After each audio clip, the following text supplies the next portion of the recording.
Faly miaraka antsika manaraka ny fandarana catéchisme d'adulte am'izao zoma fahadimy amby roapolo ny volana oktobra taona efatra amby roapolo sy roa arivo zao.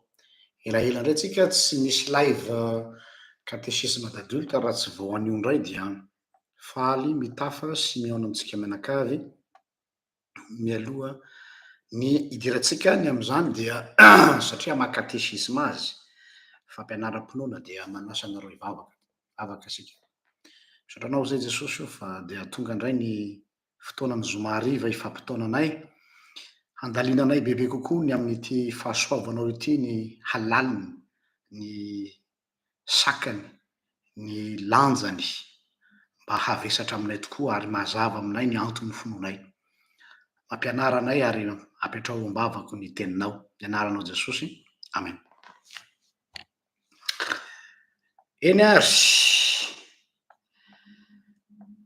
ny fahasoavana ozisitsika mitaha amin'ny fahotana fototra. La grâce ampitahaina amin'ny péché originel. Péché originel fa tsy péché original. Miverimberina matetika ho iaho tamin'ny présentation an'izao lohahevitra zao ny fanontaniana hoe ny fahotana ve rehefa tena zoina no lovana sa mifindra? Ny fahotana ve lovana héréditaire sa contagieux? Eo zany no point de tension satria mahatonga an'io débat io dia ny tompony atao hoe débat lehibe indrindra any amin'ny lafiny péché originel dia Saint Augustin. Ary betsaka ny controverse zay fanohitra amin'izany dia ho iaho hoe tsara angamba ny idirana lalindalina kokoa lay izy. Ary hoe raha i Adama sy Eva ozy ny olona no nanao nataony tany anatin'izany sa edena tsy fantatra zany, de inona no idiranay ao anatin'ilay tantara ozy izy ny namana. Hoe izy hoe nanao ny ataony dia isika ty aoriana no mizaka ny seran'ny aina. Zany hoe mpanota par défaut aho zany fa tsy mpanota par tsisy responsabilité-ko na mpanota fa faute nataon'izy mivady dia solidaire amin'ny fahotana izy ireo ve aho? Rariny ve zany? Rariny ve hoe Adama no nanota de isika no mibaby ny vokany? Ao anatin'izany rehetrarehetra zany dia ny conclusion zay hoezahantsika ho avoaka eto de hoe lalipaka loatra ny fahavoazan'ny olombelona ho azavaina amintsika hoe hatraiza moa ny dégâts ateraky ny fahotana teo am'ireo olombelona, ary dégâts anthropolozika mihitsy, dégâts anthropolozika vatana, saina, fanahy. Zay raha vao tena anthropologie de izy telo reo tsy maintsy voakasika. Ka tsy misy lalakafa ho isika afaka hanafaka ny olona am'izany raha tsy ny fahasoavana ireriany. Matoa tsindriana le ireriany de hoe tsisy option hafa. De ho azavaitsika eto ny antony mahatonga an'le hoe sola gratia, fahasoavana ireriany, tsy slogan fotsiny io, fa ho azavaitsika le mécanisme hoe pourquoi la grâce seule. Ary ho azavaina koa ny mécanisme an'ilay péché originel. Inona mahatonga ny olona manota avy aiza ny fahotana, iza ny responsable, le mécanisme mihitsy zany no azavaina. Hatram'izay tsika tena fotsiny hoe mpanota ny olombelona fa tsy mazava amin'ny olona lay mécanisme mahampanota azy hoe à quel point hatraiza, ohatry ny ahoana ny mahatonga ny olona ho mpanota. De ohatr'izay koa ny fahasoavana, tenenina hoe fahasoavana no amonjenanareo fa mila azontsika koa ny hoe ohatry ny ahoana le mécanisme an'ilay fahasoavana. Tant que possible zany zay zany maha systématika an'ilay fampianarana zany hoe ezahana systématisena ao anatina doctrine filazany zao fanazavana fotom-pampianarana. Vao tsy ela aho dia nanao video anankiray tamin'ity herinandro ty ho anareo zay mpanaraka ny pejy, zay nampitondrako lohateny somary provocateur ihany, zany hoe somary miprovoke zany. De le lohateny de ny hoe Jesosy matsatso sa, zay namarana ko azy, Jesosy matsatso sa ahoana. Jesosy matsatso iaho no impression fahatsapana hitako torina etseroa, zany hoe io zany no malaza etseroa, ka araka ny namintinako ao zany hoe toa ohatrany very ny tsiron'ilay atao hoe fahasoavana, na tsy fantatry ny olona ntsony ny atao hoe fahasoavana fa le fahasoavana lasa mivadika lasa tsy hoe mivadika fa lasa raisin'ny olona ho bénédiction, ny fahasoavana raisin'ny olona ho fitahina. Efa vokatra zany fa andehantsika tena hiditra ao am'le cœur, ao am'le noyau an'ilay fahasoavana, zany hoe ezahantsika ho décortiquena mihitsy zany le grâce, ohatrany hoe produit anankiray hoentina any amy laboratoire, fa laboratoire théologique ndray no tolazantsika azy hoe inona daholo ny ingrédient an'le grâce, ahoana ny fiasan'io grâce io, ahoana ny fonctionnement n'io grâce io. Rehefa fantatritsika zay a dia manova zavatra be deaibe a eo amin'ny fiainatsika zany. Hoy aho hoe toa ohatrany saratria zany very tsiro ny fahatsapana ny alehibe ny fitiavan'Andriamanitra, lazaina fotsiny hoe fitiavan'Andriamanitra fa tsy fantatra amin'ny atsipiriany, ary ny atao hoe fo mitempony zany fitiavan'Andriamanitra zany a de ny fahasoavana izany. Noho zany dia za mino maromarina fa ity katesisma dadioky tandroany ity dia ho vitsy mpanaraka, zany ho betsaka vao nahita le lohateny de ils vont zapper, ohatrany olona mijery télé de hoe de ino zavatra fa satria nahoana betsaka miteny hoe zavatra efa thème classique zany paster, iza koa no mbola ampianarinao zany atao hoe fahasoavana zany, iza koa no ampianarinao zany fahotana zany, efa nampianarina anay fony anay mbola tany amy katesisy, fony anay mbola tany amy sekoly alahady, ka tsy misy zavatra inona ihazany tsony. Iza rehefa tsy mahalala an'izany, zany foana no mba loha hevitra zarainao eto. Am'izao mantsy ny zavatra mampiazakazaka ny olona dia ny zavatra instantané, hoe aiza misy fampianarana manala fanaintainana vetivety, karazana calmant, dafalgan, inona daholo ny anarany hoe paracétamol, fa le fototra ny problema tsy voatsabo fa calmant zay mampitony ny fanaintainana, izay no mamaika ny olona. Eo indrindra no nahatonga nanapa-kevitra hoe andao hiverina amin'ny fototra, andao miinsiste mihitsy amin'ny mahazava-dehibe an'ity fahasoavana ity. Ary eo no mahadiso hevitra atsika ny maro zany, satria manofy izy teo lasa lavitra ara-panahy, mantany foana ny olona ina no ataoko mba tonga ao matanjaka ara-panahy, mba ho matotra ara-panahy. Nefany a dinganiny ny fahalalana ny halalany zany atao hoe fitiavan'Andriamanitra zany. Raha te ho lasa lavitra amy finoana ianao, te ho matotra ara-panahy, dia tsy resaka recette, tsy resaka menu, tsy resaka comportemental, fa mila mifototra ny am'izany atao hoe toy inona zany fitiavan'Andriamanitra zany. Ao aloha izy miteny eo amin'ny Efesiana no kafako an'ity resaky ity. Efesiana 3:9-10 ka hatramin'ny 9:7. Efesiana 3:9-10 ka hatramin'ny fahasivy ambe folo omeko anareo eto a ilay verset ilay référence plutôt izao no voalaza ao ny anaran' Jesosy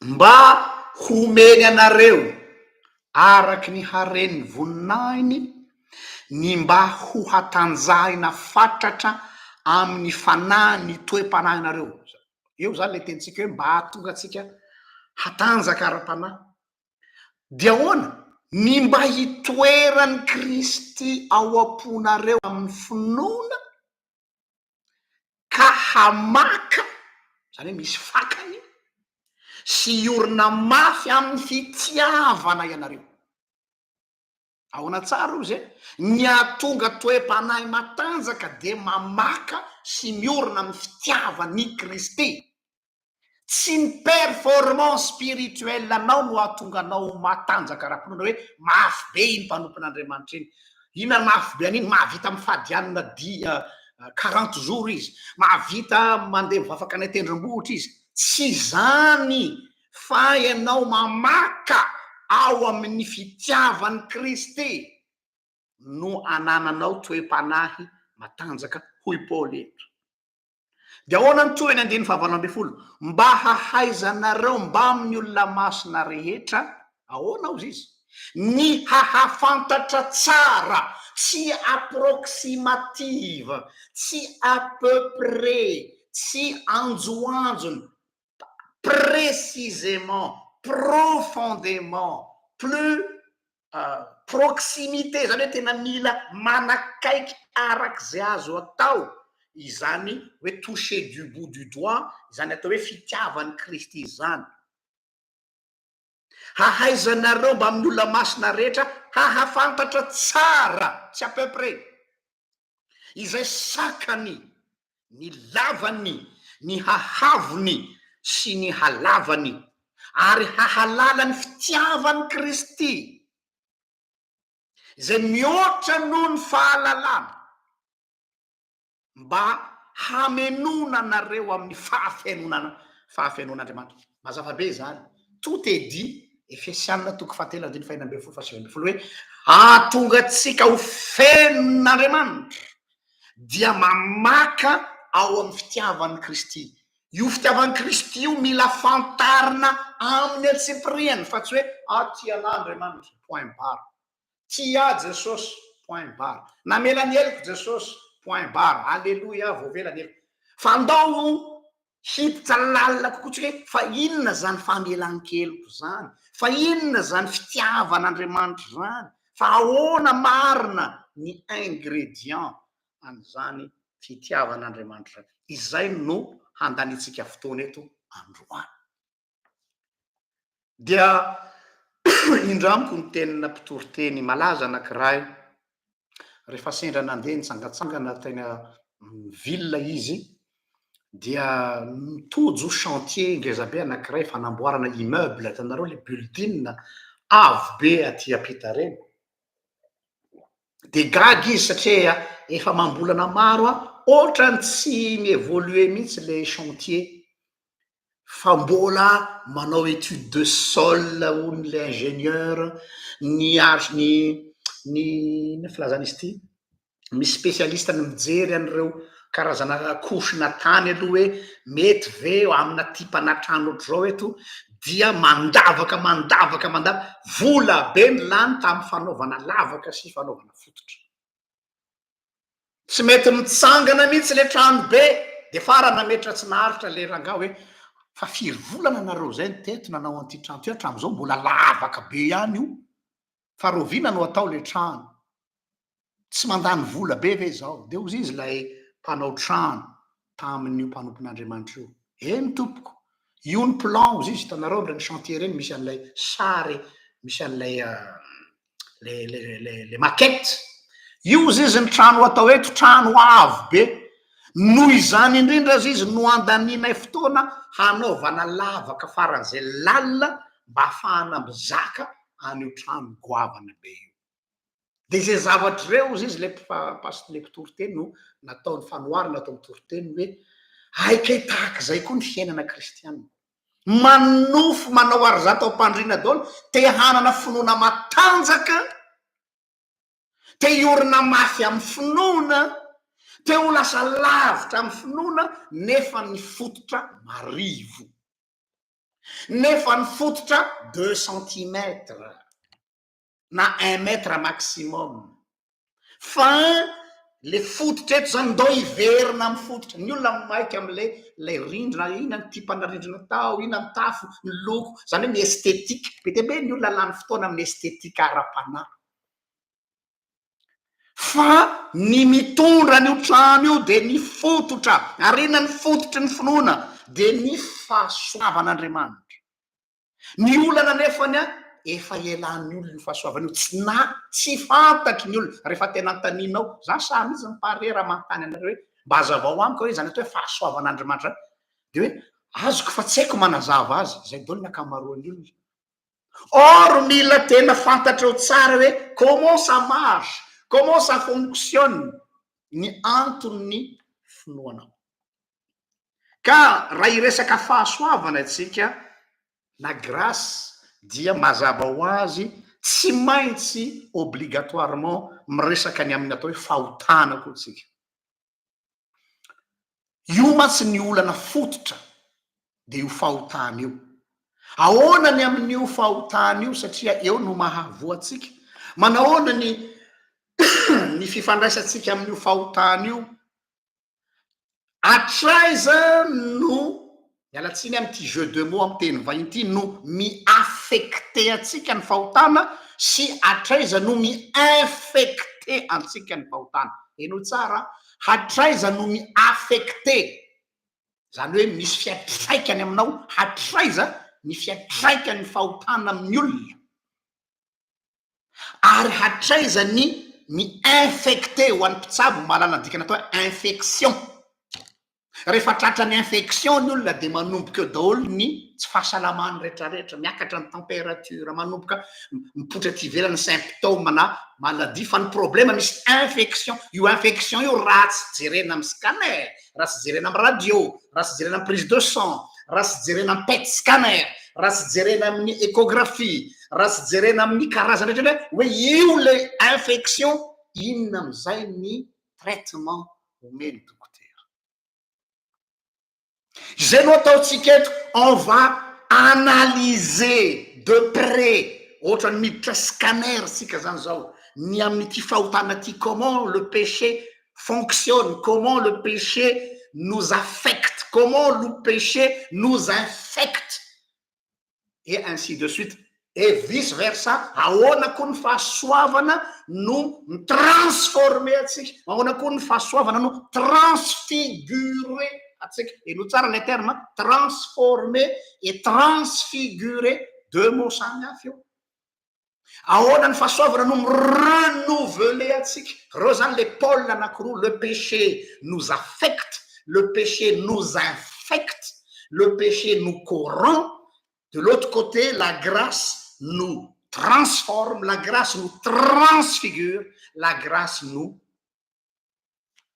métamorphose reo zany ny pôle roa tsy maintsy ho resantsika eto ka tena niezaka arak'izay azoko atao mihitsy hiditra amin'ny atsipriany ohatrany hoe mandalo imagerie médicale atsika zany a mandalo scanner ara-panahy tsika zao hanao IRM ara-panahy tsika zao handalo pet scanner radiologie échographie spirituelle mba ahafahatsika mipréciser tant que possible hoe aiza no mipetraka ny problème tsy anao zavatra anjoanjontsika fa mba ho fantatra hoe ato ny vrai problème atsika où se situe le problème ary rehefa voafaritra tsara rehefa mivoaka ny résultat ny analyse hoe ity ny problème anao a dia ahoana ny ahafahanao miaina arak'izay ohatra ny olo anankiray raha tratra ny aretina anankiray tsy azo tranatsony ahoana ny ahafahany miara-miaina amin'iny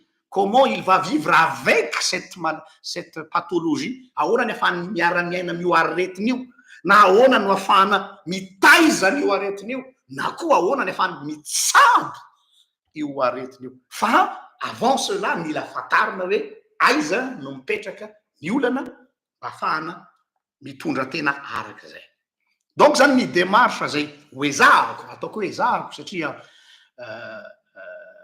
pour dire hoe c'est une expérience dia hiezaka aho ny anazava araky zay azoko atao a mba hitondra fanampiana ao anareo amin'ny fiainanareo ara-panahy eo amin'ny tsy fahalalana satria ny tsy fahalalana no mahatonga atsika manaonao foana ary rehefa tsy mampy ny fahalalany olona dia lasa maninona lasa vulnérable ohatra ny olona anankiray rehefa tsy fantany ny fototra retiny de lasa marefo izy dia vulnérable na marefo na mora ilangilany olona amin'ny karazana afatra manameloka azy toriteny fanameloana na koa culpabilisateur ary ny tena loza rehefa tratrany atao hoe autoculpabilisation ny olona anankiray tsy tafarina misy izy avy eo zay minilany fa amin'ny andaniny koa dia tokony ny fahalalantsika hoe ahoana koa ny fonctionnement ny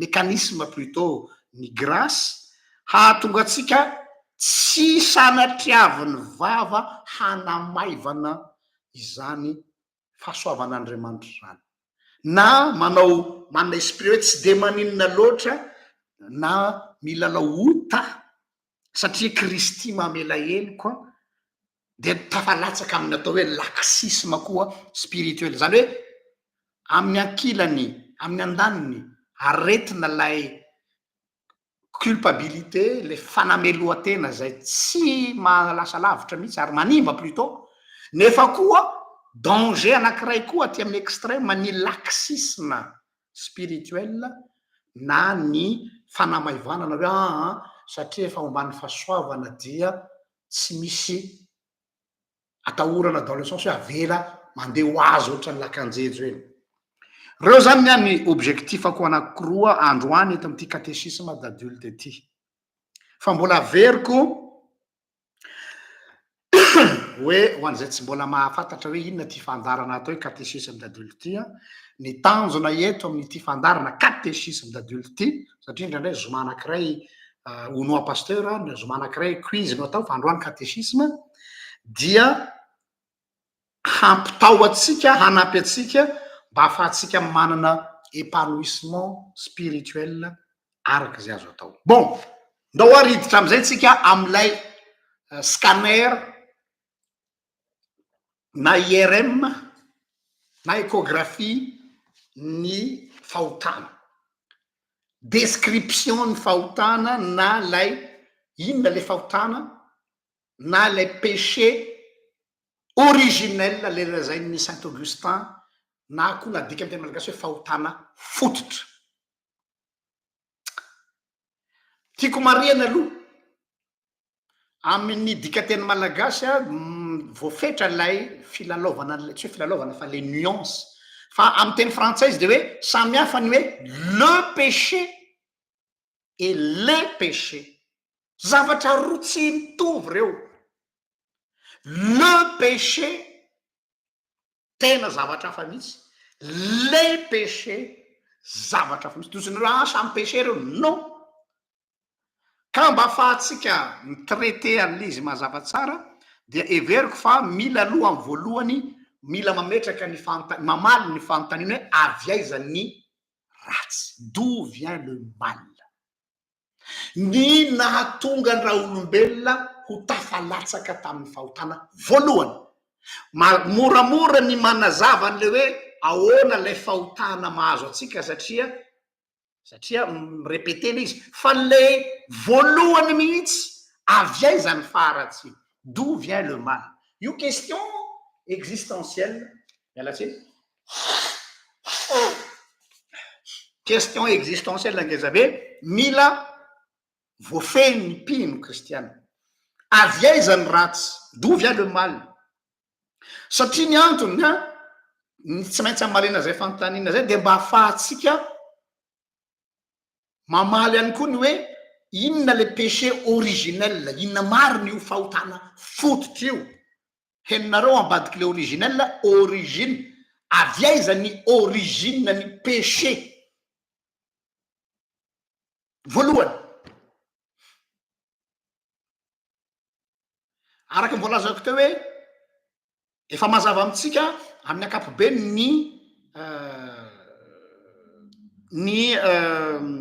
ny fanazavana ny loharano ny faharatsiana ny fahotan'olombelona dia araky ozytsika hoe avy amin'ny adama dia ny olona rehetra avy eo nanota fa ny fanontaniana mipetraka de hoe fa avy aizany no ny atombohany ty tantara ty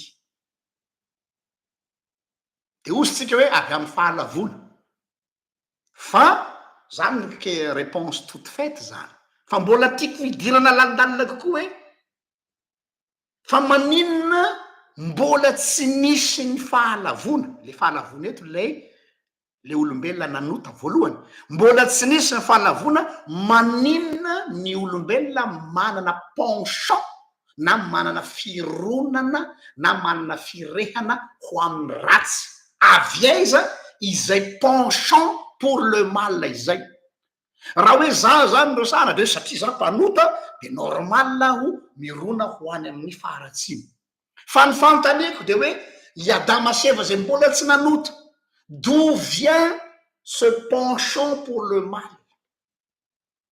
avy aiza io fironana ho amin'ny faharatsiny io raha ovako le fanontaniana hoe fa inona le mécanisme nampibascule any raha olombelona amin'ny hanandrana ny atao hoe ota nefa izy tsy mbola nalala ota zay le fanontaniana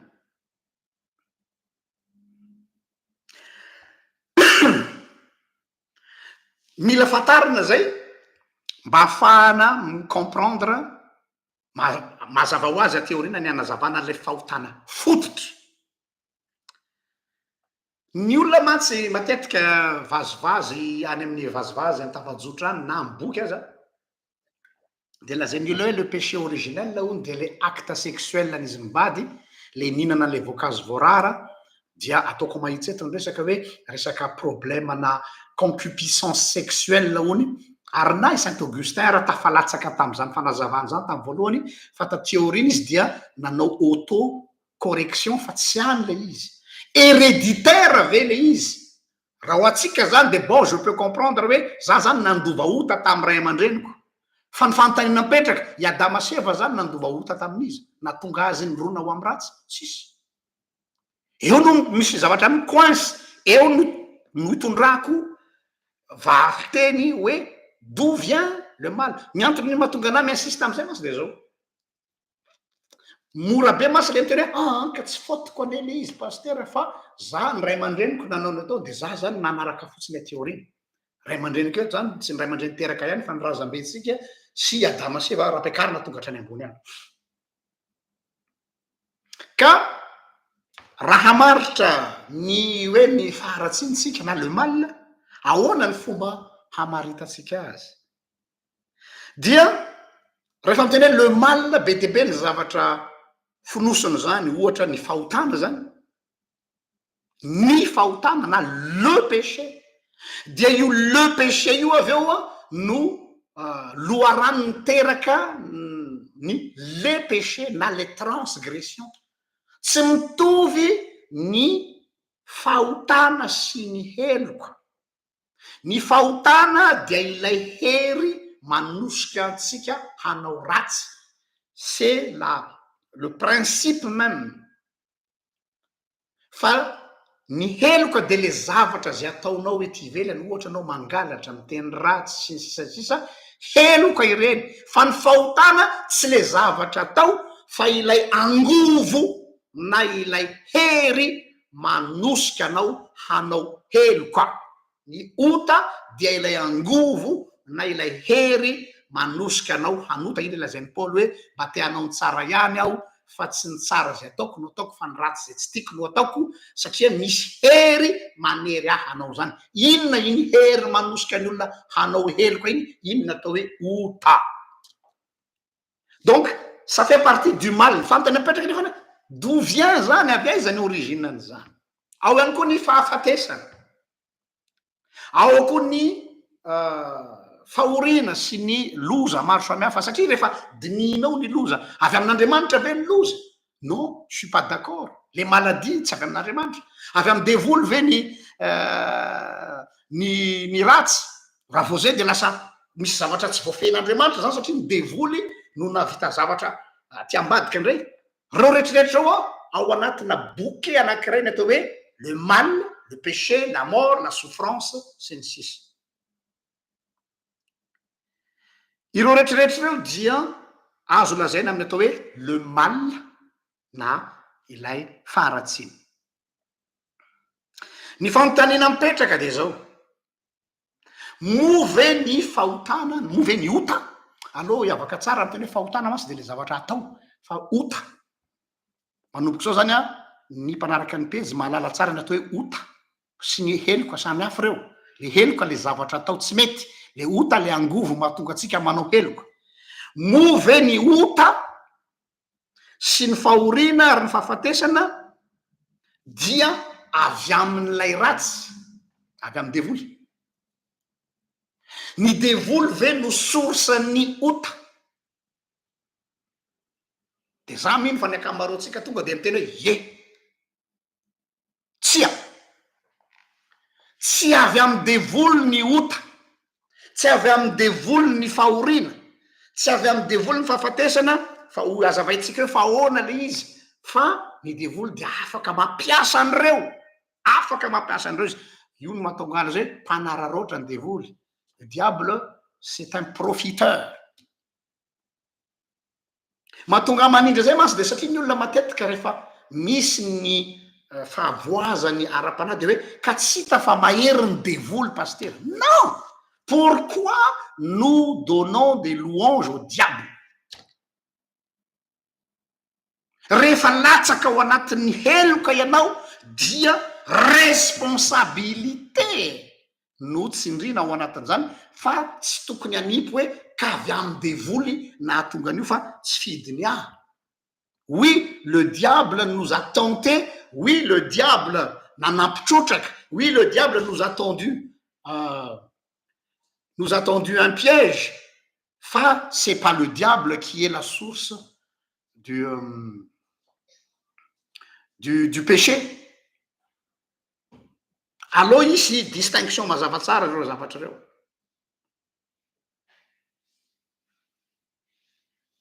Fanontaniana manaraka koa de zao hoe move ty ny tena manahirany ty. Raha mamaky ny Genesis toko voalohany isika, move ny faharatsiana na le mal efa talohan'ny famoronana sa taorianany fahalavona. Move ny faharatsiana talohan'ny fahalavona sa taorianany fahalavona. Arao tsara lay chronologie-ny récit de la création. Averiko ny fanontaniana, move ny faharatsiana na le mal vokatry ny fahotana zay vao nisy ny faharatsiana sa ny faharatsiana efa talohan'ny fahalavona. Important be ny mamaly an'izay fanontaniana zay. Talohany misaotra ny ray tantony. Donc eto no enigmatique an'ity lesona ity. Be de be ny boky miresaka ny amin'izy io atao hoe théodicée na le hoe l'origine du mal.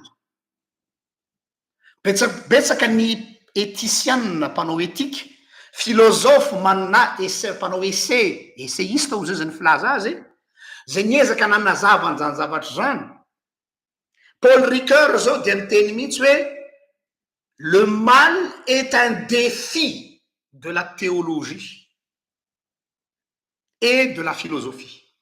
Paul Ricoeur, théologienne protestante malaza tamin'ny vanim-potoana contemporain. Fa ny approche-tsika androany de zao hoe ny faharatsiana de efa teo hatramin'ny voalohany. Rehefa mamaky ny Genesis tamin'ny voalohany, vao mamaky ny Genesis tamin'ny Genesis toko voalohany ianareo, inona ny zavatra tonga de hitanareo? Tamin'ny voalohany ny aizina tambonin'ny lalina. Tohu bohu, na le néant, na les ténèbres étaient avant la création. Tsy zaho raha manatombotso Jean-Luc no mamorona zany, vaky tsara ny baibolinareo. Talohan'ny famoronana de efa nisy ny tohu-bohu zany a dia ilay néant le tsisy ninona, tohu-bohu na néant na ténèbres na le vide. Ao tamy voalohany andeha nge vakitsika mihitsy Genesis toko voalohany fa sao de averinareo fa za no mirediredy eto Genesis toko voalohany zao ny voalaza ao amin'ny anaran'i Jesosy. Tamy voalohany Andriamanitra nahary ny lanitra sy ny tany, zay zany olo introduction. Ary ny tany de tsy nisy endrika, tamy voalohany zany tsy nisy endrika, io le tohu-bohu, sady foana, néant na le vide. Ary aizina tambony lalina, io le ténèbres, tsy hoe maizina fotsiny fa ténèbres na tohu-bohu na néant. Io no lazaina hoe symbole ny faharatsiana. Le mal était là depuis avant la création, plutôt avant la création.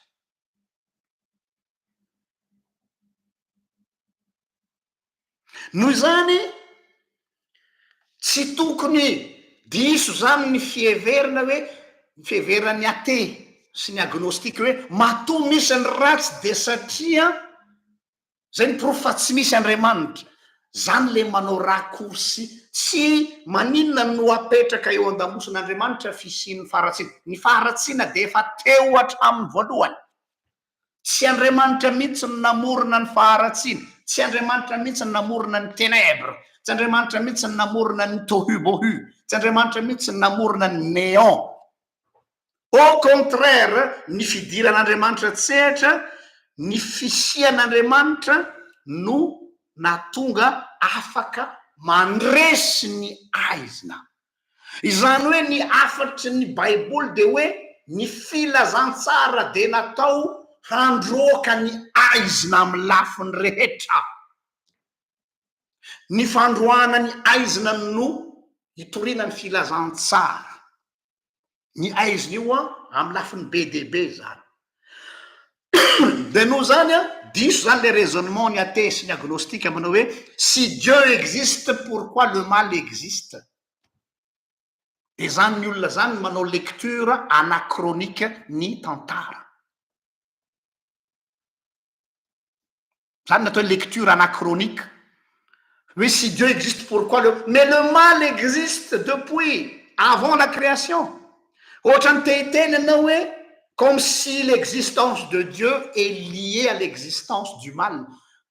Misy raisonnement zany hoe ny fisian'Andriamanitra dia tokony no ny fisiany ratsy de tsy misy Andriamanitra. Ary rehefa tsy misy ny ratsy de misy Andriamanitra. Azonareo le raisonnement ny athée hoe raha misy Andriamanitra de tsy tokony misy ny ratsy.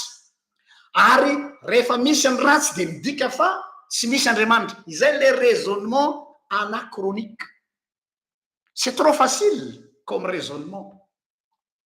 Fa araky ny tokony izy de zao hoe ity faharatsiana ty le mal dia efa teo ary lasa lavitra mihoatra no zay eritreretintsika aza ty atao hoe le mal ity. Andeha ary isika hiditra ao amin'ny récit de la création, ny tantarany famoronana. Iverenako le Genesis toko voalohany teo ka ny andininy faharoa. Genesis toko voalohany ny andininy faharoa. Ary ny tany dia tsy nisy endrika sady foana ary aizina ny tambony lalina ary ny fanahin'Andriamanitra nanomba tambony rano. Le rano io zany le néant zany. Izany hoe izao rehetra zao zany dia vide, tsisy ninona, ténèbres, abîme, le chaos, faharavana le vide zany nisy talohan'ny famoronana fa jereo ny tapany faharoa amin'ny andininy faharoa de manome antsika ide izy hoe ireo ny kaozy izy na néon dia nanjaka tokana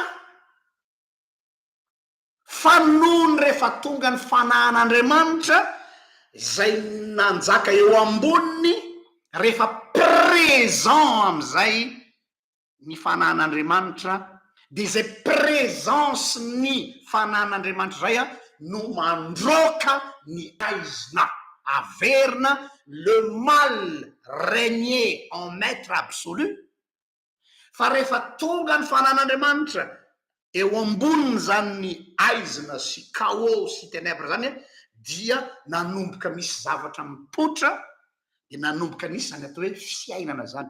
La vie commence quand l'Esprit de Dieu est présent. Je répète, la vie commence lorsque l'Esprit de Dieu est présent. Ny présence n'Andriamanitra dia mandroaka ny aizina teo am'izao tontolo izao. Izay no zavatra lazainy Genesis toko voalohany andininy faharoa. Ny présence n'Andriamanitra no micrée fiainana. Izay no antony mahatonga ny mazava be an'le hoe indro zao momba anareo mandrakariva. Ny présence n'Andriamanitra no mitransforme ny olona anankiray. Mandroaka ny aizina. Tsy ny olona no mahay mandroaka ny aizina, impossible amin'ny raha olombelona. Le néant tsy resitsika io. Seule la présence de Dieu qui chasse les ténèbres, le néant, le vide. Zany hoe eo am'izay misy an'Andriamanitra no misy fiainana.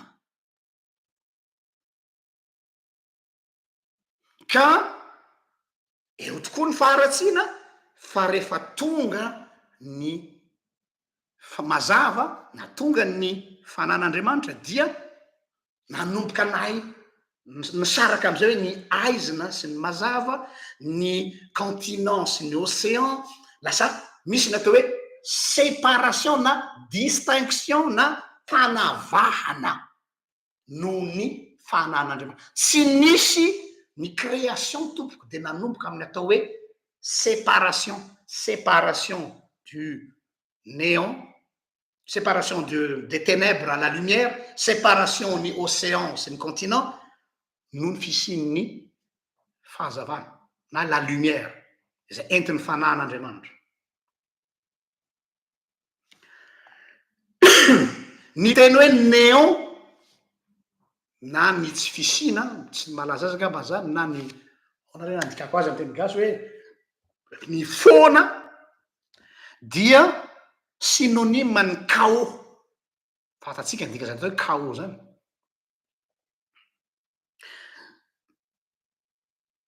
Ka tsy misy ny existence, tsy misy existence ny chaos zany a, raha lalinina kokoa de hoe c'est l'absence d'une existence. Tsy misy existence ao. Zay zany. Ny chaos dia midika hoe tsy misy fisiana na tsy misy existence. Noho zany ny néant na ny zao tontolo zao tsy misy fiainana dia satria mbola ny aizina no manjaka ao. Raha raisina amin'ny olombelona am'izay zany le izy. Noho zany a ny faharatsiana tompoko symbolisentsika am'le chaos sy néant eto dia efa teo alohan'ny fisiantsika olombelona. Mbola tsy nisy zany Adama sy Eva zany, mbola tsy nisy zany raha manatombontsy zaoniko zany a, de efa nisy ny faharatsiana karazana zavatra niara-ny aina tamin'ny olona teo. Noho zany ny fikendren'ny ny atao hoe péché originel idiratsika rehefa aveo dia ny fanafoanana an'ilay mazava mba hahatonga ny olona hiverina any amin'ny chaos, hiverina any amin'ny néant, hiverina any amin'ilay tohubohu, hiverina any amin'ilay inexistence.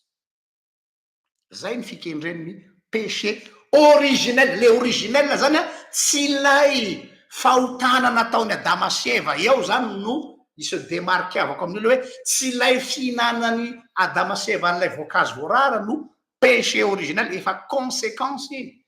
Fa ny péché originel dia ilay fiverenana any amin'ny chaos, ny fiverenana any amin'ny néant, ny fiverenana any amin'ny tohubohu, le origine mihitsy, origine du mal. Any ny source hitondrany anao am'izay fotoana zay.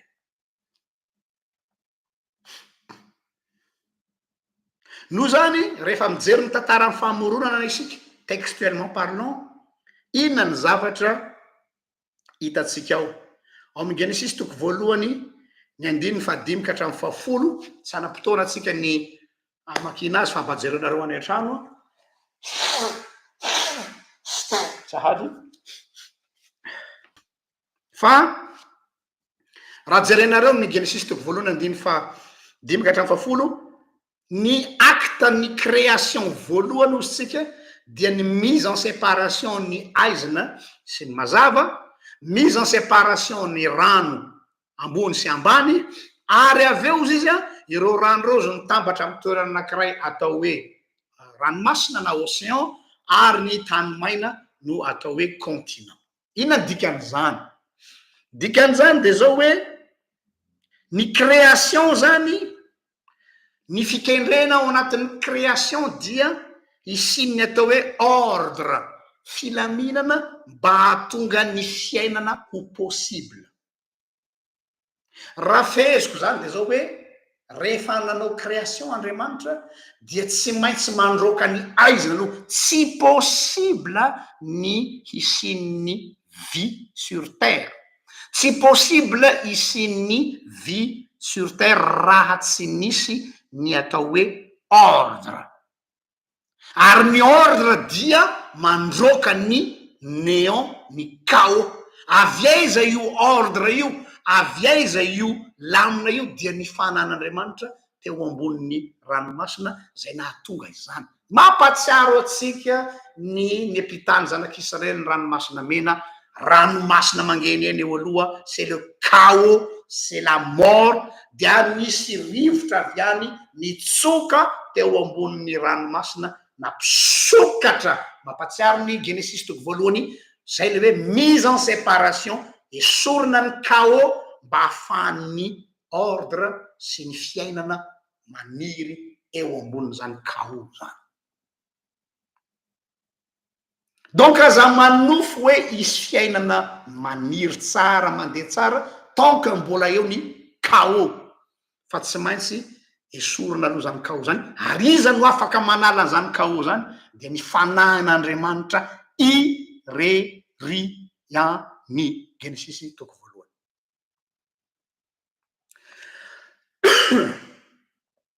Le mal, ny faharatsiana zany dia tsy zavatra noarina na zavatra vokatry nataon'ny olona, fa la création des zavatra ahoana zany hoe c'est l'absence du bien.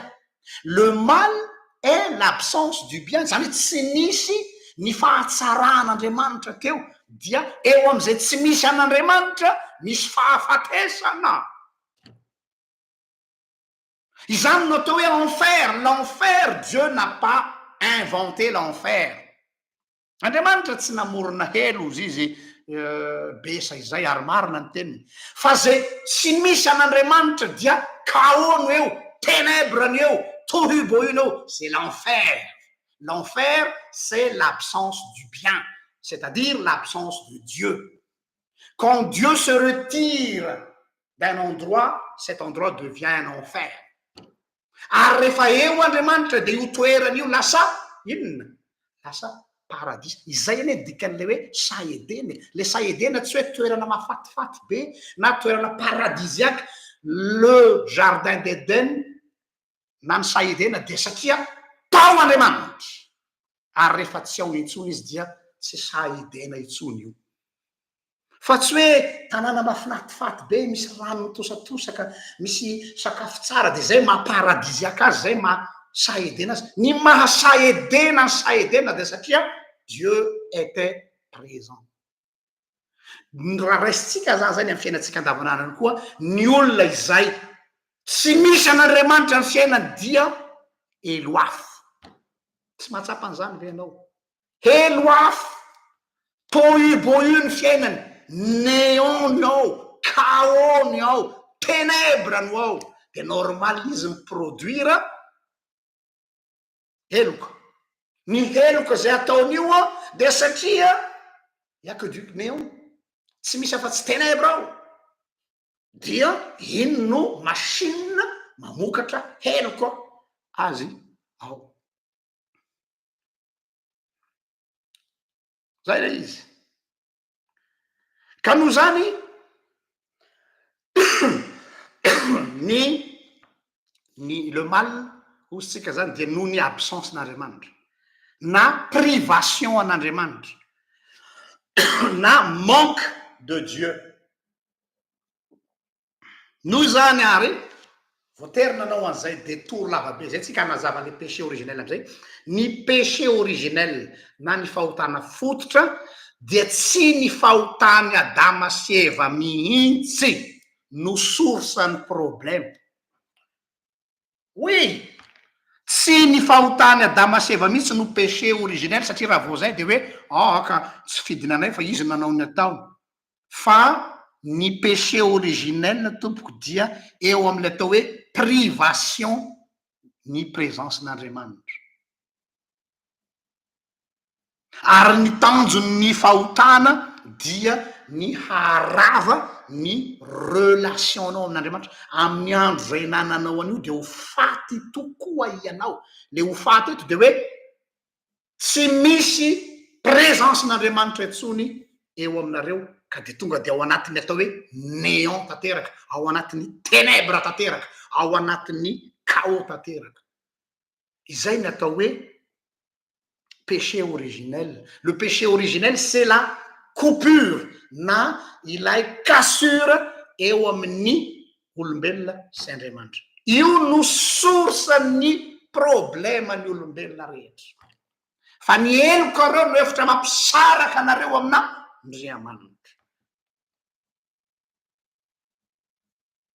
Zay no mahasarobidy le hevitry le anarany hoe Immanuel, amitsika Andriamanitra. Zany hoe Dieu est avec nous, Dieu est présent. Ary rehefa Dieu est présent dia lasa inona le toerana? Lasa paradis. Efa milasa mialoha sady zany ny fanazavana le atao hoe grâce rehefa avy eo. Andeha hidirantsika lalindala kokoa am'izay le hoe inona ny fahasamihafana fototra eo amin'ny atao hoe le péché et les péchés. Le péché ozytsika zany raha mazava aminareo am'izay ny zavatra zay resahako teo de ny hoe ny tanjon'ny le péché na ny tanjon'ny ota avao tsara za tsy niteny hoe ny heloka avao tsara ny heloka de le zavatra ataotsika mandanga mamono olona sy ny sisa le fandikanany didy heloka reny fa tsy ota. Fa ny ota dia ilay fiverenana any am'le chaos primitif. Zay ny atao hoe ota. Le fiverenana any am'le chaos primitif no atao hoe ota. Dia io ota io dia misy fiantraikany avy hatrany am'le être atsika mihitsy no brisé. Izy tsy hoe simbasimba, tsy hoe misy tasy kely, fa le être anao mihitsy satria le être ozytsika existence tonga de lasa inexistence no misy. Le être anao mihitsy no attaquen'ny ota. Le principe anao mihitsy, le paradigme ny fisainanao mihitsy, le raisonnement anao mihitsy, le maiziazy anao mihitsy no tonga dia infecté par le péché. Eo am'izay tsika mijouer an'le mot hoe infecté sy affecté. De normal am'izay ny raisonnement anao rehetrarehetra vokatry le être anao potika dia manomboka eo ny problème. io le lazaina hoe péché universel na péché fondamental ary io no racine ny mahatonga ny olona ho lasa se rebeller contre an'andriamanitra. Io no symptôme voalohany rehefa potika le être potiky ny ota infecté tratrany infection dia ny zavatra voalohany izay mipotra dia ny olona se rebeller contre an'andriamanitra. Izay ane le fahotana fototry ny devoly. Inona moa ny fahotana fototry ny devoly? De ny devoly ny tiomy amin'andriamanitra. Symptôme iny symptôme an'le péché originel. Satria lasa any amin'ny chaos ianao, satria lasa ao amin'ny ténèbre ianao, dia ny vokatry ny ténèbre dia rébellion, fanoerana an'andriamanitra. Ao ary aveo iny rébellion iny na iny fanoerana ao an'andriamanitra iny na iny fikomiana ao amin'andriamanitra iny no miteraka ny atao hoe heloka na hoe le péché. Donc le péché no source miteraka ny le péché. Aveza le péché, ino io le péché io? Enao ao anatin'ny aizina, ao anatin'ny chaos, dia aveo enao mise rebeller, aro tsara le processus, de enao mise rebeller na manohitra an'andriamanitra na mikomy amin'andriamanitra, de ao anatin'ny fikomianao amin'andriamanitra, enao rehefa mikomy zany de inona ny zavatra ataony olona voalohany? Manao transgression. Fa nanina tanareo ohatrany zazakely anankiray amin'ny taonana zaza eo amin'ny telo taona efatra taona de non non non daholo vao miteny dada sy neny hoe ty hoany non ty sotroy non. Zay ny atao hoe transgression. Mahafinaritra ny zaza mihitsy manao le transgression. De ohatr'izay mihitsy ny olona rehefa tratra an'le rébellion dia manao transgression de toeriny fanahinina daholo ny lalàna rehetrarehetra. Mahazo plaisir mihitsy izy mitransgresser satria amin'ny alalan'iny izy no mampiseho ny tsy fakasitrahana an'andriamanitra na ny rébellion. Donc ny fonany problème ny olombelona tsy le transgression fa ilay rébellion. Io rébellion io no cause ny problème atsika. Donc tant que l'homme n'est pas réconcilié avec son Dieu, zany hoe tsy mise rebeller amitsony, dia tsy mitsahatra koa ny transgression mandeha foana, mandeha ho azy, ohatrany lakan-jejo mandeha tsy voizina ny transgression na ny fanaovana heloka. Donc zany ny le péché c'est le principe, paradigme, ary le péché c'est le faire, les actes. Problème atsika nefany a rehefa mitarika olona atsika, ohatra hoe misy olona hitanao zany amin'ny fiarahamonina hoe misy mpanota be ao aminay ao paster fa mila taonina ho an'i Jesosy izy. Ao a miditra amin'ny vie pratique am'izay a. Inona ny mamaiky atsika? Ny hampitsahatra an'le transgression. Aza mba manao, aza mba miteny ratsy tsony moa ianao fa ok zay e, tsy mety amitsika ane zany. Mba hajanony le toka fa tsy mety. Mba hajanony le sigara fa tsy mety. Mba hajanony le môly fa tsy mety le tia. Mba hajanony le mangaratra, mba le transgression mamaiky atsika. Fa tsy fantatra io transgression io ane. Hanehoany aminao amin'ny vahoaka ty ivelany fa hoe izy ane ka mikomy amin'Andriamanitra. Donc ny problème an'io zalahy io na problème an'io zavavy io na problémako na problème anao dia problème de rébellion fa tsy problème de transgression.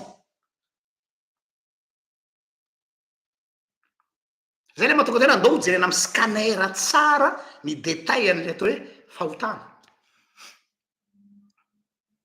Ka ilay faharatsiana misy eto am'izao tontolo izao dia eo ino zany le ohatran'le karazana atmosphère ambiante, mialatsiny am'le fomba fiteny vary amin'anana. Mazava ny tenin'ny soratra masina hoe tsika tsy mitolona amin'ny nofo amandra fa mifanaratsy any amin'ny ritra sy ny fanapana. Zany hoe ny atmosphère sy ny fiainatsika mihitsy no efa anjakan'ny faharatsiana. efa le péché universel rivotra iainatsika isan'andro ka manjaka tokana izy aloha amin'ny voalohany mahatonga ny olona ary mahatonga zao tontolo zay le mahatonga hoe le monde aza tiany zao tontolo zao eo matso ny mahadiso hevitra ny olona le hoe tiany zao tontolo zao tsy hoe ty tany ity zany nasain'andriamanitra itiany ty tany ty tsika satria ty asa tanan'andriamanitra fa hoe aza mitiany zao tontolo zao de le zao tontolo zao rebelle manohitra an'andriamanitra io no lazainy hoe le monde io c'est le monde invisible tsy le cosmos avao tsara le monde c'est cosmos le monde dia ilay fiainana anjakany faratsina lay manohitra an'andriamanitra ary ny cosmos dia ty tany ity na ty planeta ity ahoana ny processus ny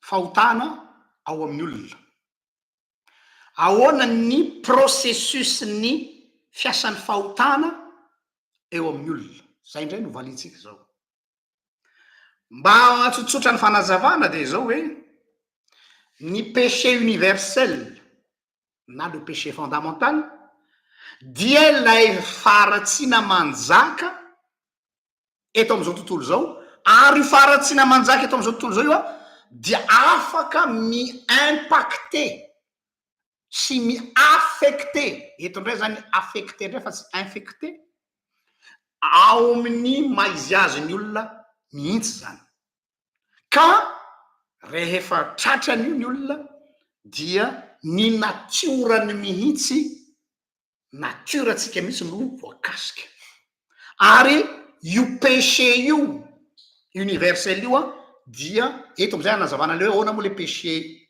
originel za manokana zany positionko ty a za tsy d'accord mihitsy ny hoe péché originel dia nolovana fa ny péché originel dia tsy par transmission fa par imitation ho azavaiko le izy le imitation tsy hoe mianatra fa imitation dia miainga avy am'le texte ao amin'ny fahalavona ahoana rehefa nantanin'andriamanitra i adamo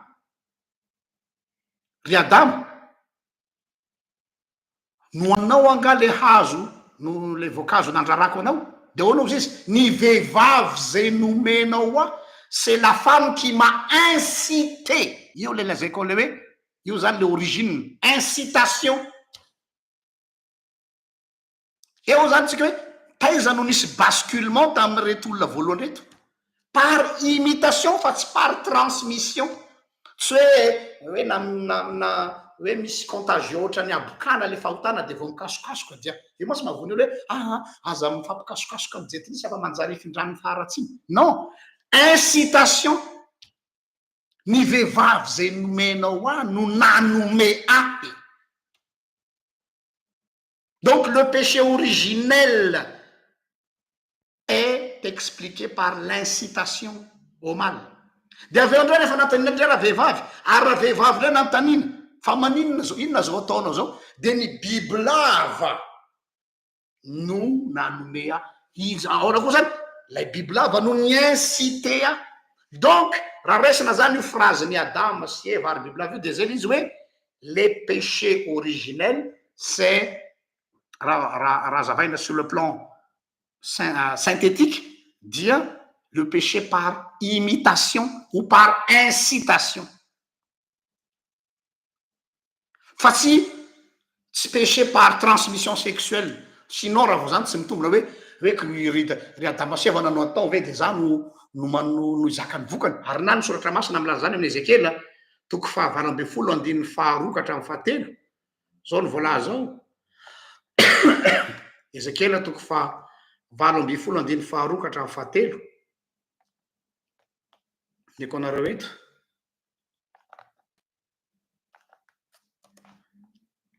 zao ny voalaza ao amin'ny anaran'i Jesosy ary tonga tamiko ny teny Jehova nanao hoe nahoana no manao zao abolana zao tamin'ny tanin'ny Israely anareo ny ray no mihinana ny voaloboka marikivy ka ny nifiny zanany no madilo raha velona koa o Jehova tompo de tsy hanaovanareo zany oabolana zany ao amin'ny Israely intsony.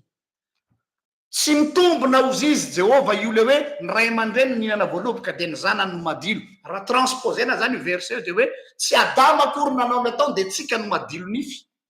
Dans le sens hoe itsika no lasa mpanota satria izy mivady. Zay foana masy le raisonnement n'io le hoe za rangahy ty tsy manaiky an'io satria normal be le athée na le agnostika mandao izy hoe kina no idirako izy mivady no nanao connerie de za izy mizaka ny vokany.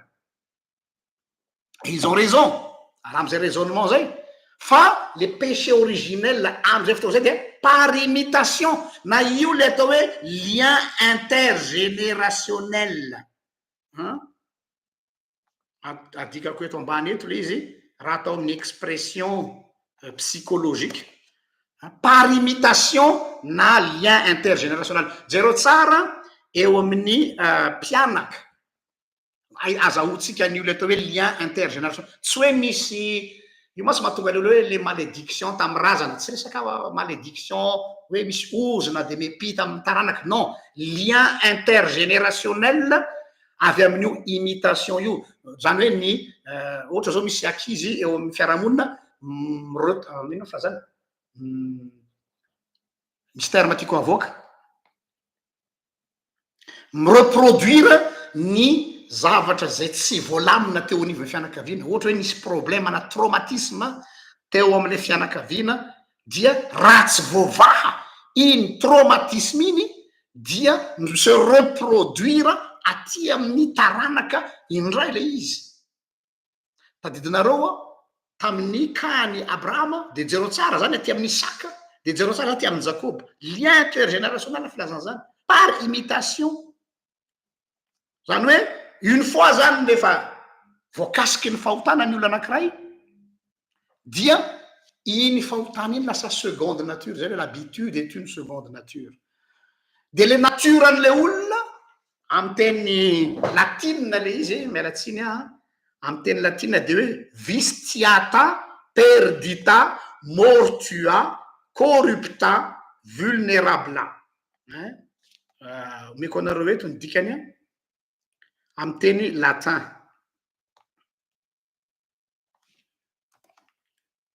Hoe le fahotana contracté amin'ny olona ohatrany hoe ana zany dia lasa manova natiora atsika mihitsy, manimba ny natiora atsika mihitsy io le hoe vistitia lasa vicie, lasa tratrana vice. Le nature atsika mihitsy no tratra tafiditra lasa corrompu io le corrupta, lasa vulnérable amin'ny teny latine zany. Izay zany le processus n'lay péché originel lasa amin'ny teny latin koa zay peccata naturilia zany hoe lasa naturanao lay izy rehefa avy eo de lasa fanaonao am'izay. Raha izay ary ny fahotana tsy janona ela eo tsika fa ny m'intéressé atsika de ny fahasoavana. Ahoana indray ary aiza ny antidote ny zany rehetrarehetra zany de aty amin'ny fahasoavana. De ny fonctionnement io dia jereo tsara manao fampitana atsika fa ny soratra masina mampita azy ireo. Atomboky tsika amin'ny salamo faharoa amby telopolo ny andiny voalohany sy faharoa. Sambatra ny olona izay voavela ny elony sy voasarona ny fahotana. Adikako kely io fa important be.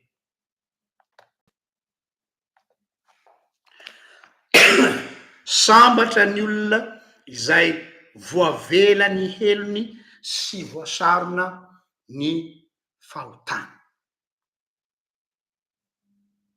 Jereo tsara fa nataoko majuscule le hoe voavela ny heloka fa ny fahotana saromana.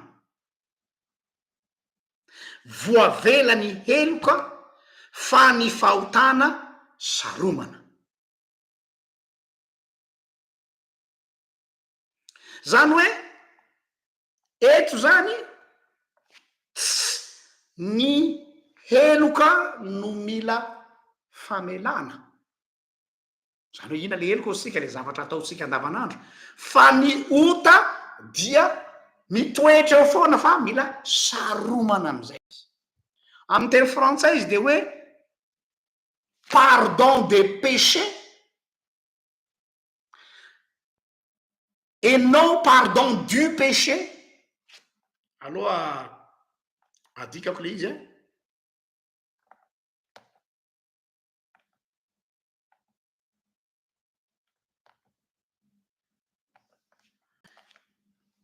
pardon des péchés fianareo tsara zao manavaka le et le pardon des péchés et non du péché.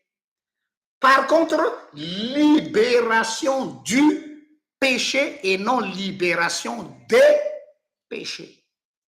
Zany hoe famelan-keloka ny am'ireo heloka sy tsy fataterahana natao fa tsy hoe famelana ny ota. Par contre dia eto ndray de hoe fanafahana libération amin'ny ota.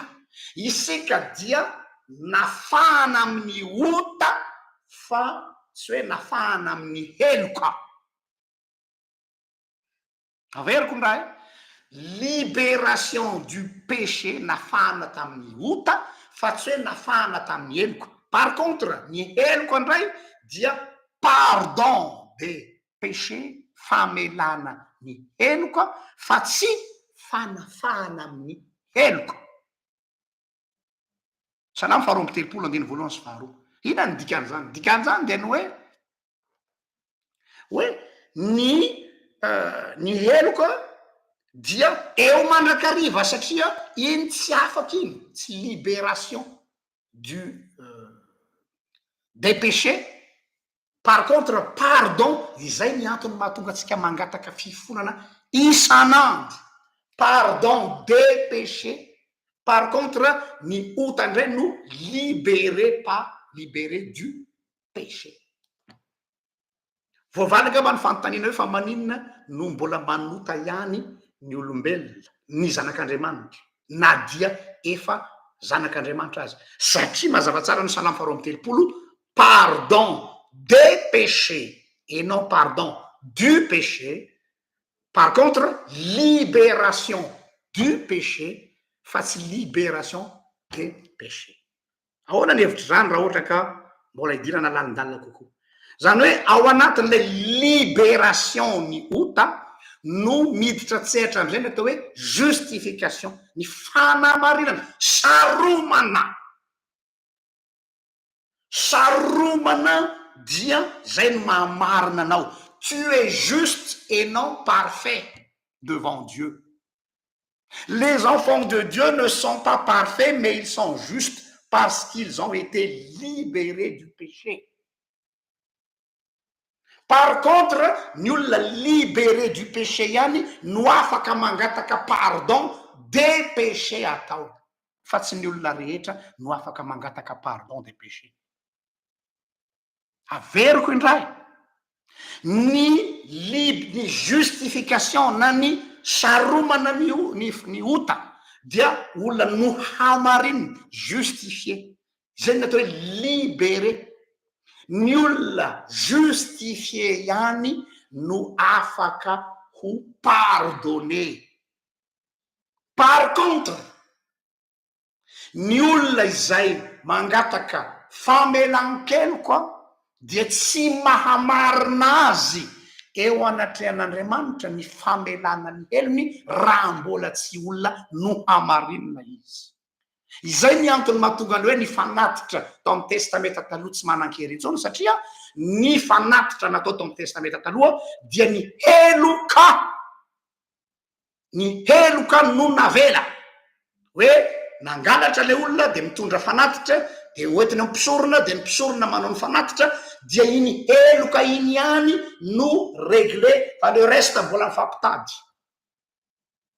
Ohatran'ny olona anankiray mandotra etra mandoa dette hoe afaka aloha tanareo le makany amin'ny gargote anao de hoe aiza ny carnetko nga varotra kafe de reto nitrosanao ty kafe anao tamy talata, ity mofo gasinao tamy zoma, ity ny yaourt anao tamin'ny alarobia de hoe mba fafao aloha nitrosako tamin'ny alarobia fa manaraka mandonitro osako amy zomasy sisy zay le hoe ny fanatitra atao testamenta taloha dia ny heloka ihany no voafafa heloka voafaritra fa ny fanamarinana ao amy Kristy dia ny fanaromana ny ota ka mahatonga anao marina. Je suis juste et non parfait. Justement, non ma juste aux yeux de Dieu, face aux yeux de la société. Aux yeux de la société, je suis coupable. Ça, c'est sûr. Et au maçon fiarahamonina dia meloka. Fa eo mason'Andriamanitra dia marina noho n'inona noho izy manarona izany. Sanam faharoa amy telopolo. Ny olona no hamarinina ihany no afaka manatena famelan-keloka ny amin'ny faharatsiany isan'andro. Ao hainareo zay manavaka atao le péché et les péchés, le pardon des péchés et la libération du péché. Ny justification zany na ny fanamarinana dia tsy mijanona fotsiny hoe Andriamanitra midéclaré hoe marina ianao, iny ny casier judiciaire anao dia asina fitombona dia marina zay aloha anatiny, fa tsy mijanona eo fotsiny. Jereo tsara ny masarobidy an'ilay atao hoe grâce. Eto am'izay tsika hiditra décortiquer les grâces. Tsy mijanona fotsiny hoe innocent ianao na juste ianao na déclaré juste, fa ilay libération dia mitarika ao amin'ny atao hoe réconciliation. Satria ozytsika hoe le péché originel, na le chaos, na le tohu-bohu, na le néant, c'est l'absence de Dieu ou la privation de Dieu. Donc ni réconcilier ni finoana zany ny famonjena zany dia ny présence n'Andriamanitra ao anatin'ny olona amin'ny alalan'ny réconciliation. De rehefa réconcilier izy, Dieu est présent. Rehefa présent izy de ny présence n'Andriamanitra iny mandrakotra azy de iny mahatonga azy ho olon'afaka.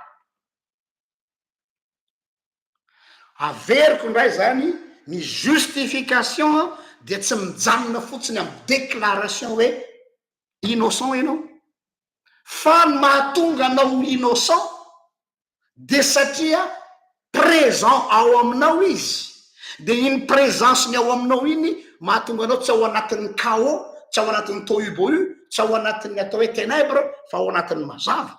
De iny mazava iny no mahatonga anao réconcilier, de ny réconciliation no source ny libération. Mba mbola hiditra lalindala ihany tsika anazavako le mécanisme ao amin'ny ny atao hoe grâce. Romana toko 5 ny 5:10 ka hatramin'ny 5:10 lavalava izy fa tsara ovakina miadana.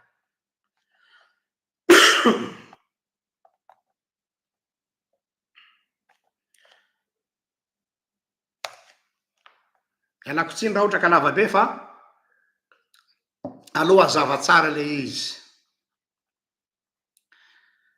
Vakiko amin'ny anaran'i Jesosy, Romana toko 5 ny 5:10 ka hatramin'ny 7:20. Ny anaran'i Jesosy, nefa tsy tahaka ny fahadisoana ny fanomezam-pahasoavana. Fa raha ny fahadisoany anankiray no nahatonga fahafatesana ho an'ny maro, maika ny fahasoavan'Andriamanitra sy ny fanomezana avy amin'ny fahasoavan'ny olona iray, dia Jesosy Kristy no tonga be ho an'ny maro kosa. Ajanoko zany hoe le mécanisme ary amin'ilay péché originel ihany no azavain'ny Paul hoe io mécanisme io no entiny hanazavana le grâce fa mihoatra noho io. Dia toizako oui,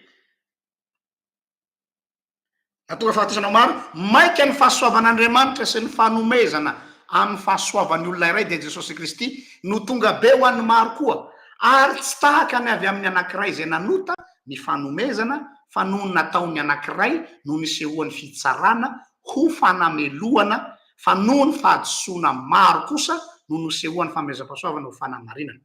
Fa raha ny fahadisoan'ny olona anankiray no nanjakan'ny fahafatesana noho ny nataony anankiray, maika izay mahazo ny abeny fahasoavana sy ny fanomezany fahamarinana no hanjaka amin'ny fiainana no nataony anankiray zafady dia Jesosy Kristy.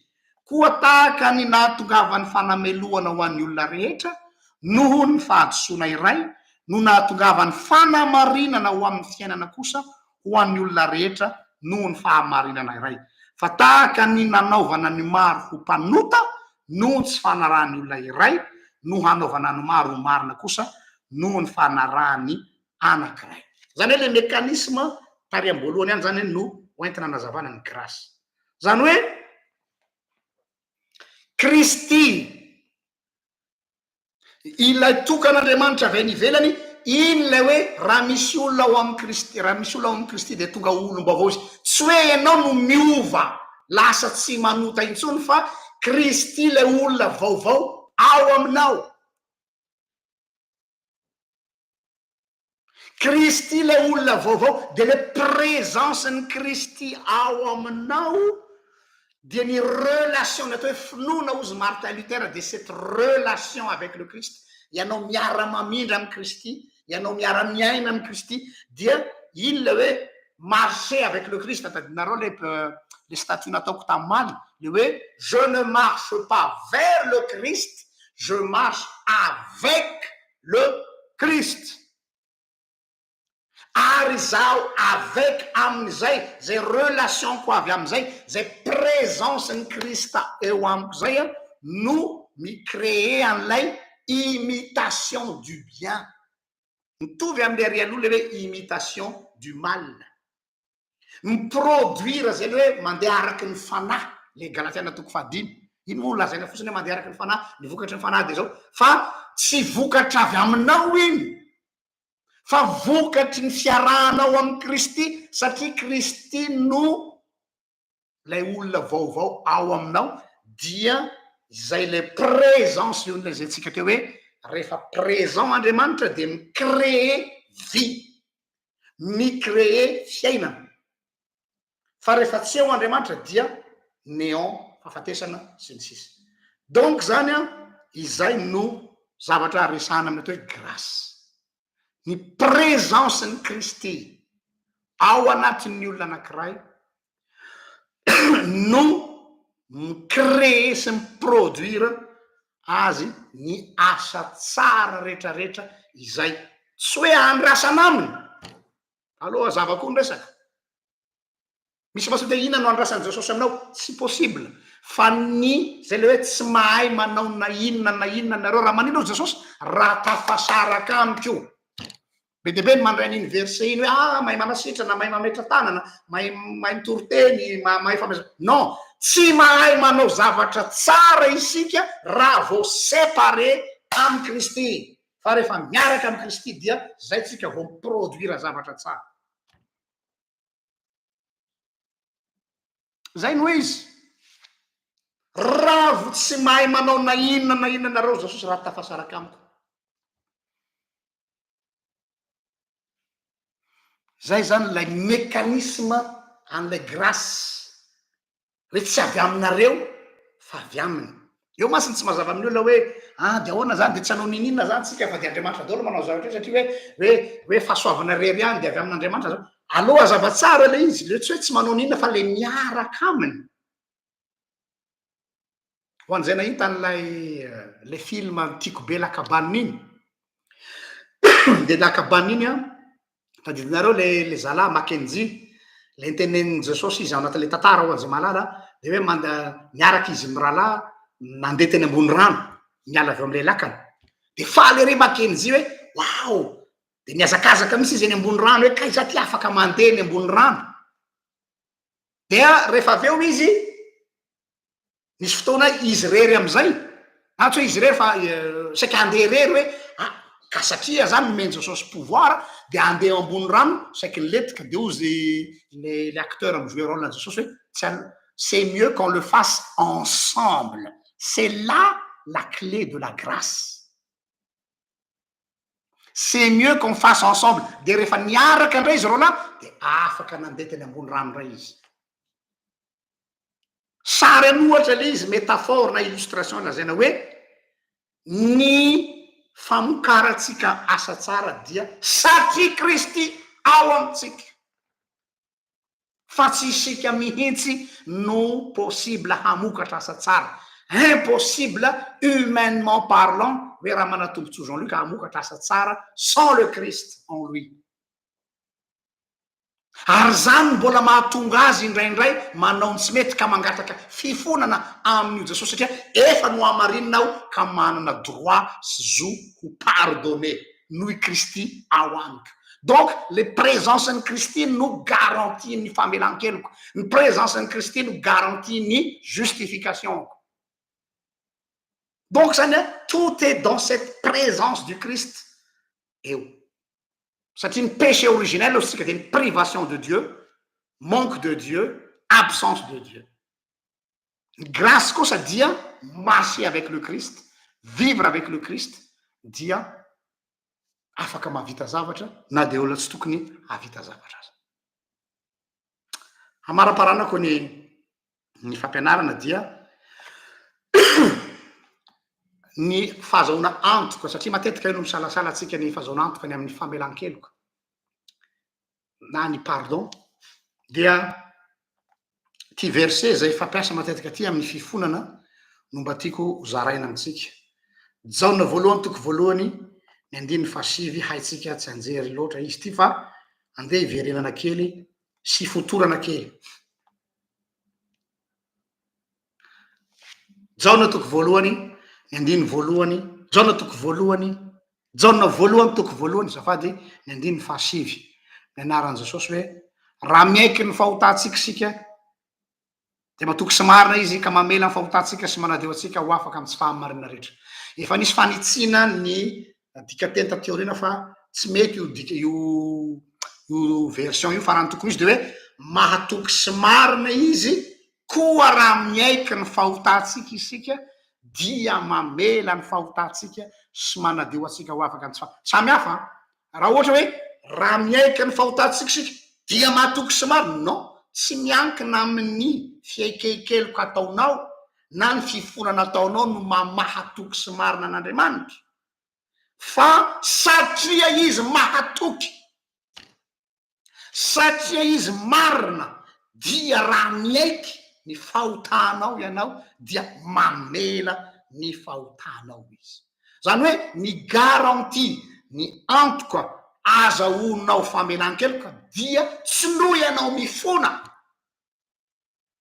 tsy noho ianao mitomany ka voky ny ranomasonao ny ondanao amin'ny alina ka hoe mifona Jesosy eo, mifona Jesosy eo, tsy zany, fa noho izy mahatoky ary noho izy marina dia mandehana mangataka fifonana aminy ary mahazaho antoka fa mamela ny fahotanao izy noho izy mahatoky averiko ihany. Ny sujet am'izay fotoan'izay dia iza Andriamanitra, tsy ianao mihitsy. Problème tsika ty mangalatra voninahitr'Andriamanitra.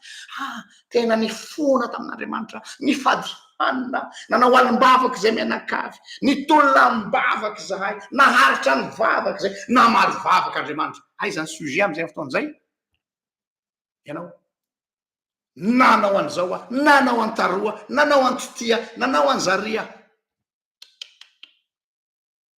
satria mahatoky izy, satria marina izy dia raha miaiky ny fahotanao ianao dia mamela ny fahotanao izy. Impossible amin'ny mpanota matevikoditra tahak'ahy ny mireconnaître ny helony raha tsy ny Kristy mihitsy no manokatra ny sain'ny olona. Tsy vao nanota ny olombelona dia inona ny zavatra nisy, tsy mety niaiky ny fahotana izy. Ry Adama, aiza moa ianao? Inona navaliny? Vehivavy zay nomenao aho. Zany lasa mihitsy ny saiko hoe raha tamin'iny fotoana iny moa i Adama ny tonga dia mibaboka hoe tena niaiky aho fa nanota aho. Fa tsy zay le izy. Zany hoe ny tianao tenenina dia tsotra ny hoe tsy hainy olombelona ny miaiky ny fahotany raha tsy efa nohazavaina izy. Donc zany mbola tsy hainao koa ny sujet fa mbola ilay fanan'Andriamanitra. Zay le hoe rehefa tonga ny fanan'Andriamanitra dia mandroaka ny aizina, dia ny aizina voaroka iny ino no afahanao am'izay mahay manavaka tsara le distinction dia ino no mahatonga anao teny ndry diso aho Jesosy aho meloka aho mifona aminao aho donc zany ny bazy ny fifonanao dia nohy ny fahatsapanao ny fitiavan'Andriamanitra hamaranako an'izao katesisma zao de mbola averiko foana hoe ry kristianina malala aoka tsy mitahotra ny afo be no mahatonga anao hifona amin'Andriamanitra aoka tsy fitadiavana lanitra no mahatonga anao hibebaka fa amin'ny fahatsapanao fa tiany Jesosy anao izay no tokony hampibebaka anao averiko indray aoka tsy tahotra heno afo no hibebahanao aoka tsy fikatsana lanitra non tsy zany no antony nampibebaka anao ny tokony hampibebaka anao fa ianao babo ny fitiavan'i Jesosy renao hoe tian'Andriamanitra ianao tena tiany ianao izay no tena source ny fibebahana tena izy raha mbola zavatrafa no mahatonga anao mibabababaka io na mifopony io tahotra ny overy tahotra sao de tsy mirotsaka tsao ny fitahina tahotra sao de zao tahotra sao de zao sandoko sana zay no amaranantsika ny fotoana fa lava de lava fa dia ny tompo ane no hameno ny banga raha ohatra mbola misy tsy mazava akoatr'izay hitondrako azy izay any amitsika tsirairay avy vavaka sika saotra Jesosy eo noho ny teninao saotra noho ny amin'ny fitiavanao anay saotra satria ay tsy zahay no inona fa ianao manamarina anay ary manangana anay indray apetraky aminao indray ny fiainan'ny mpanomponao rehetra indrandrindra reo zay mpisanasana amin'ny famelan-keloka zay fa nomenao azy ataovy mijery anao Jesosy tompony finoany sady mpanefa azy mibanjana ny hazo fijalianao saotra Jesosy malana amen zay ary fa dia samita in'Andriamanitra name fotoananao amin'ny heriny toy zao indray raha sitrapon'Andriamanitra veloma